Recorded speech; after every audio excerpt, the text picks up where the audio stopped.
Sit tight, take hold. We're Thunder Road, you know it. Mark Taliaferro, Garrett Bateman right now, top end John Kernan. With Joey Severance, 5:24 with the 3, 271.84. You have a bye now in the semifinals into the finals. So what do you do in this semifinal round with a bye? Well, we've lost on a bye before, so believe it or not. We threw the rods out on the burnout one time, didn't get staged, so it ain't a given, obviously. But we'll probably try to get lane choice, I would imagine, see if we can get it to run that good again. We're pretty happy with the way it's been running. Yeah, I think I'd be happy too. And by the way, it's Dashkarian. There we go, John. All right, come back. He told me. He told me. Joey Severance actually ran 5:22 in testing. Now, it doesn't count as far as career best numbers or anything, but they know that car's capable of bigger numbers than we've seen so far. That's Garrett Bateman, the hip link machine. Rick Hinkleman, of course, a former driver in the alcohol ranks, former tuner in the top fuel ranks as well. And he's got Mark Taliaferro on the other side with a very familiar tuner behind his car. Stat guy.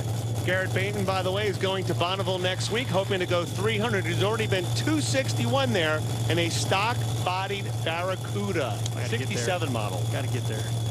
Yeah, that's on my bucket list, too. Let's do that one of these days. Absolutely. Whoa, red light. Good night. Bateman left too early. Whoa!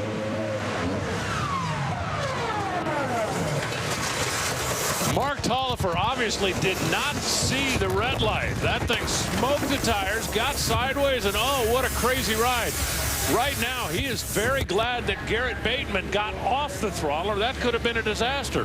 For the record, crossing the center line, DQ is going to give Garrett Bateman the win, but right now, the big concern is Mark inside that wrecked race car. Very scary situation. He's out of the car.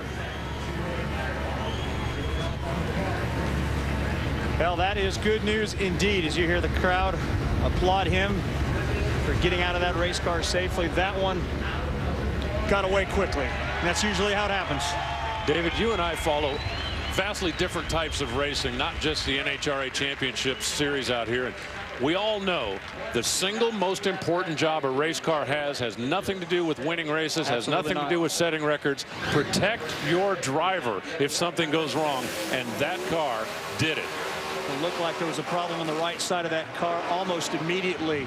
So maybe there was some oil under that right tire that started to get that car to move in an attitude that Taliaferro wasn't expecting. Mark has had issues this weekend with the car smoking the tires a little bit off the starting line. He really only made one good run in qualifying.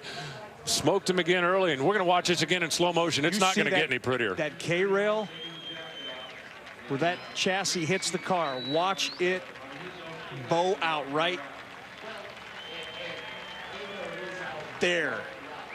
Not exactly by design, but that has to help a little bit with absorbing some of that huge impact. Slides down the top of the wall, and then he will end up back on the racing surface and climb out of that mangled wreck under his own power.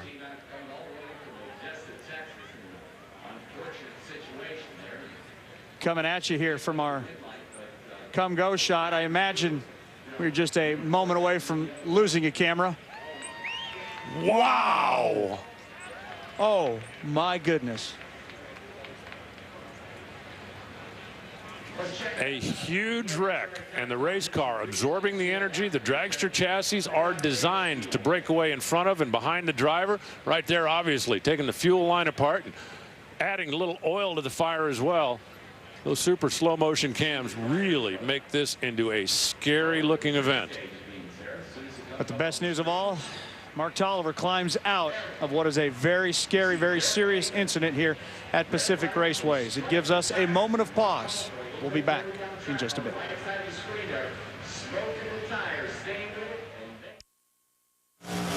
Everybody here at Pacific Raceways in the Lucas Oil Drag Racing Series event, the O'Reilly Auto Parts Northwest National, still trying to catch our breath after an intense moment involving Mark Taliaferro.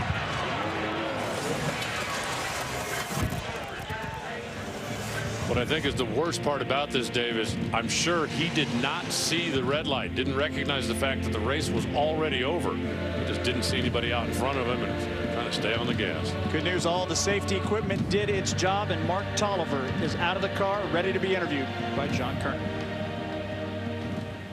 Great to see Mark out of the car okay after that horrifying crash. What happened? Can you describe what you went through? I'm not really sure. He was spinning the tires early and tried to stay with it. I probably just tried to overdrive it and got away from me. Once it gets away from you, what do you remember? Not much. I knew I was in trouble. Made a hard move to the right. It's the last thing I remember. Do you see like the walls coming? Do you get the sensation of going over? I know I was out of the groove to the left, and I tried to get it back in, and next thing I know, I'm hitting stuff. So that's about it. Well, I think that pretty much. I'm lucky because it looked nasty. Yes, it did. Be sore a lot of places tomorrow. He's also lucky that Garrett Bateman smoked the tires and shut off and wasn't there in the other lane.